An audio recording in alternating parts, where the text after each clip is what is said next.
Welcome to the Believe in NFL Draft Prospect Podcast, interview edition. It's Thursday, so you know that we have some interviews with some of the best football players across the nation. We're fresh off the 2021 cycle that is in the books. The page has been turned, so we're looking forward now to the 2022 NFL Draft and the players that you need to keep an eye on. If you were well-versed in this year's cycle, you know that Spencer Brown out of Northern Iowa, you know that Ellerson Smith out of Northern Iowa, you know that Mr. Briley Moore, who ended up at Kansas State, was also from Northern Iowa.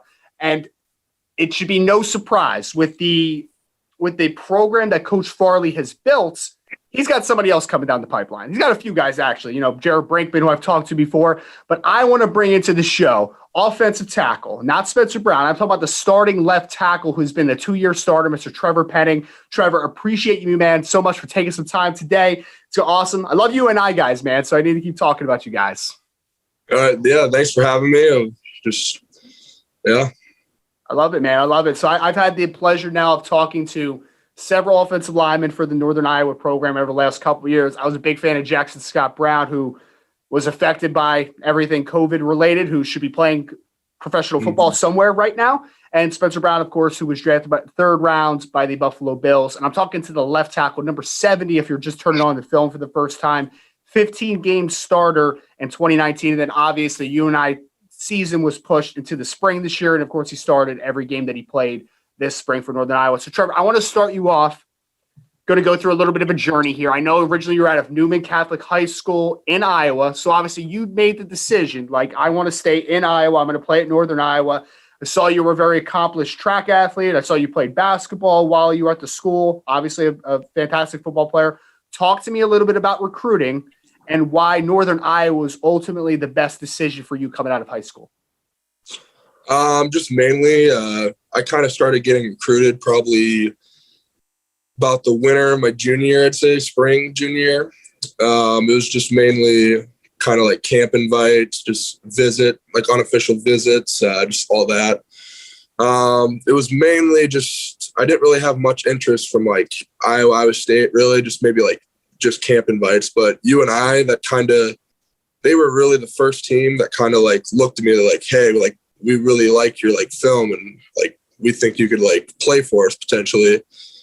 And they kind of were the first team that kind of just were very interested in me, along with some other smaller schools. I kind of, from the get-go, I kind of just liked the place. Just, I've been around Iowa. I know about UNI. They're highly accomplished. When I was growing up, going to games, I came to a couple. Just kind of just going in, just working out over the summer, getting ready for my senior year. I added like 40 to 50 pounds going from my junior year to see. I was just a little tall, skinny kid. Like, I did not look like a football player whatsoever. Yeah. But senior year, I feel like I really came into my body almost. I started lifting more serious, I kind of felt like college football is definitely what could be a potential opportunity for me. Mm-hmm. So just going to my senior year, it was just, I didn't really have, just UNI and just other, mostly Missouri Valley schools just were kind of interested. No real interest from bigger schools, but yeah, I felt wanted here almost more than any other place. I like how you mentioned the weight gain. Obviously, I talked to Spencer. That's my favorite backstory. He's high school tight end. He was like 235. Ellerson was like 200 pounds. Crazy weight gains. How have you seen? Because you talked about in high school that you had gained a bunch of weight. I know Coach Smith. He does a phenomenal job in the weight. I actually talked to him a few weeks ago just about some of the transformations that he has had with you guys. How have you seen your body and your game really evolve since you got to UNI? Just strength wise, I got so much stronger just being in that weight room all the time, just grinding away with redshirt lifting. That's a whole nother animal. Just lifting, just jungle juice. I'm sure you've heard Spencer talk about that. I've heard the jungle juice, man. I've heard about it. That stuff is not good, but it does good for you. That's what helped me put some weight on. But just grinding away, just putting the head down, working, just balling, basically, just lifting, getting better. I love it, man. And obviously you guys have a great tradition of putting out NFL talent, and which is why I think that you could be the next in line. Because we're talking, I mean, outside of just Spencer and Jackson, who obviously I have big opinions of, we're talking about David Johnson, Kurt Warner, Darius Fountain. Like, there's so many guys that UNI has developed. What's it like for you to know that you could be the next in line of what is a proud tradition on the FCS level of a school that traditionally does put out a lot of NFL talent?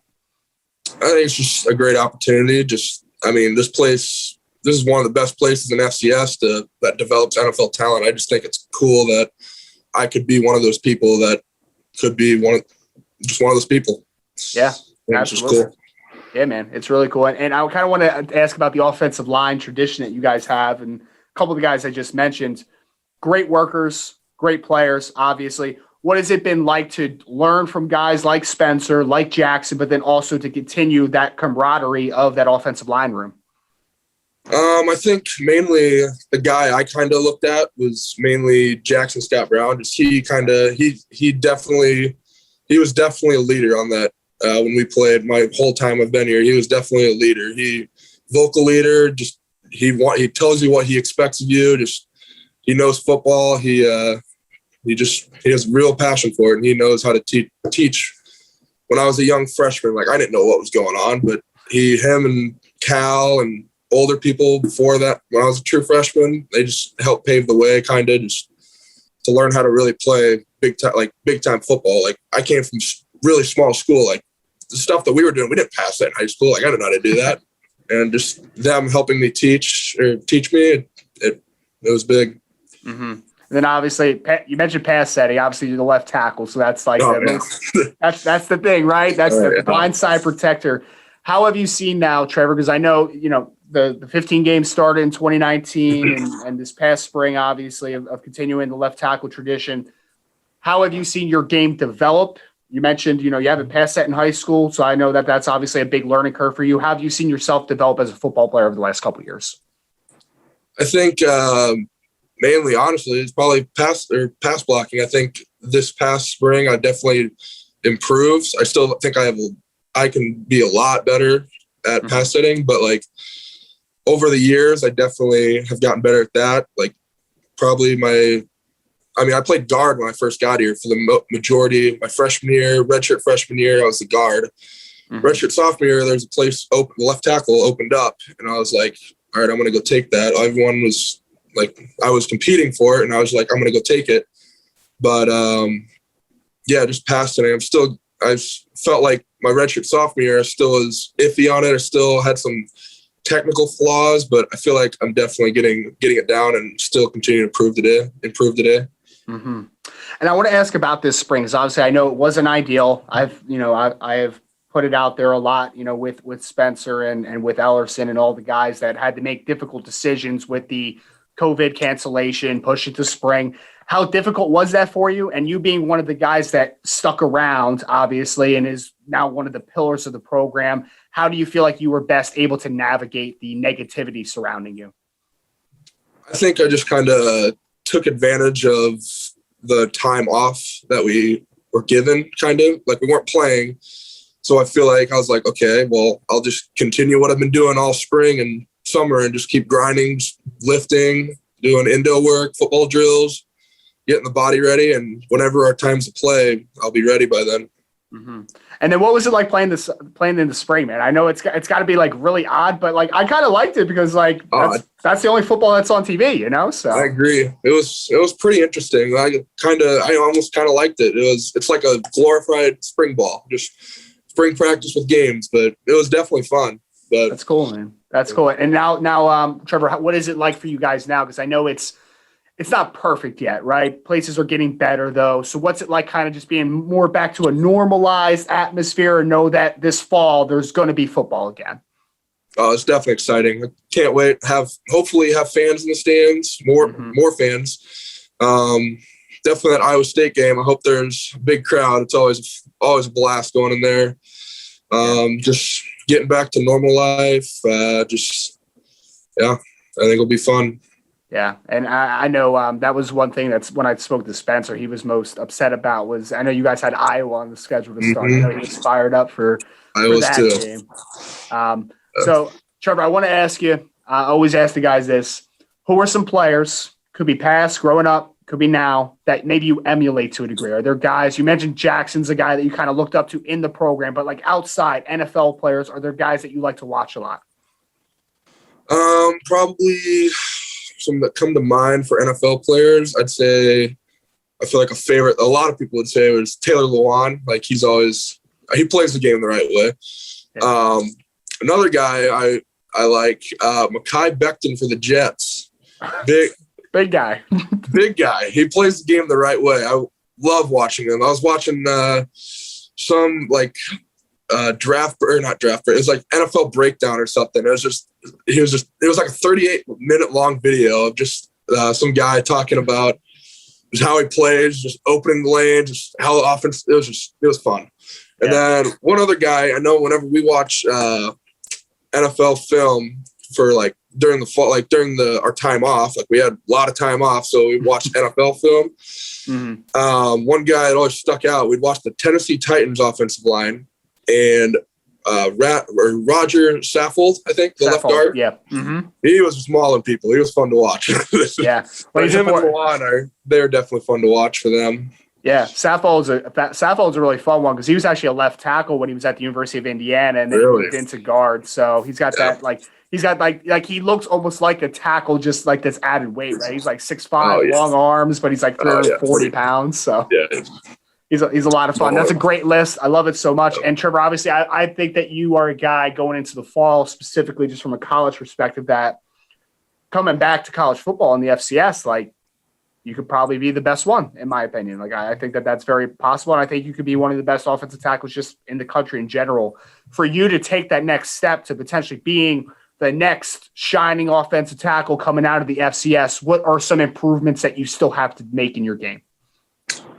I'd say the main things, I still want to get better at my pass set, mainly, just becoming an elite pass blocker. I feel like I definitely have the potential to do that. Sure. Playing with lower leverage, with more leverage. I'm tall guy. I got to get down there, get with blocking the Jared Brinkrams of the world. He's got to get down to that level. But just leverage, I'd say, pass blocking, overall strength. I still think I can get stronger. I mean, you never can be too strong, but sure. That's probably the main three, I'd say. Flexibility, I'd say I could get more flexible. That's a big key to football. And, I think that'd be some things. Yeah. Now, offensive tackles, when I'm scouting, it's always flexibility and core strength. Like, those things are – and then obviously length. Like, you want length, right? You say you're a tall guy. It makes total sense. And I know – the dysfunctional spring season, I know you guys had 4 losses by, I think, a combined 15 points 15. Or something like that, some crazy number like that. But, the year before, we're talking 10-5, third round of the FCS playoffs, obviously a proud tradition. Going into the fall, we're just going to kind of look past the spring because it was dysfunctional. What are some goals that you have both as a player and as a team to maybe end your career on the right leg?